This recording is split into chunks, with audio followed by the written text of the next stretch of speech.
ఆర్ట్నెస్ institute నుంచి వచ్చామండి.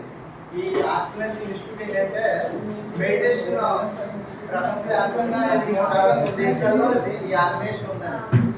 ఈ ఆర్గనైజేషన్ ద్వారా ఉచితంగా జ్ఞాన శిక్షణ కేంద్రాలు జ్ఞానం ఉచితంగా ఏర్పడుతుందండి. ఇందులోని అంటే ఇప్పుడు ఇదివరకు జ్ఞానం అంటే ఏదో ఒక రిలీజియన్కో లేదా దేనికో సంబంధించి అయితే మాత్రమే కాదండి.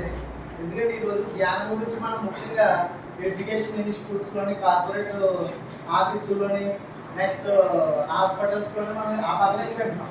ఇదివరకు జ్ఞానం అంటే ఏదో ఆధ్యాత్మిక సంబంధించిన విషయంగా దాన్ని మనం పరిగణించవచ్చు. కానీ ఆ ధ్యానం అనే ఆ మెడిటేషన్ అనే ప్రక్రియ ద్వారా మనకి మనిషికి ఏ రకమైన ఉపయోగాలు ఉన్నాయి, అది చేయడం వల్ల మనకి వచ్చే బెనిఫిట్స్ ఏంటి, మనం ఏ రకంగా ఉపయోగించుకోవాలన్నది ఈ ఆర్గనైజేషన్ ప్రపంచవ్యాప్తంగా ఇటువంటి కార్యక్రమాలు చేపట్టి దీన్ని ప్రచారం చేస్తుందండి.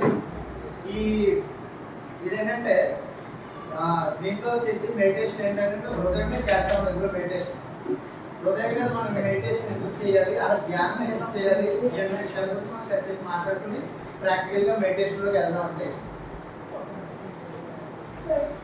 అలా ధ్యానం ఎందుకు చేయాలంటే చిన్నపిల్లలు అడిగితే చెప్పేస్తారు. ఎందుకంటే కాన్సన్ట్రేషన్ పెరుగుతుందని, నెక్స్ట్ మొబైల్స్ నిద్ర పడుతుందని, పాజిటివ్ థింకింగ్ పెరుగుతుందని, ఇలా ఎన్నో ఉపయోగాలు పెద్ద లిస్ట్ వచ్చేస్తాను.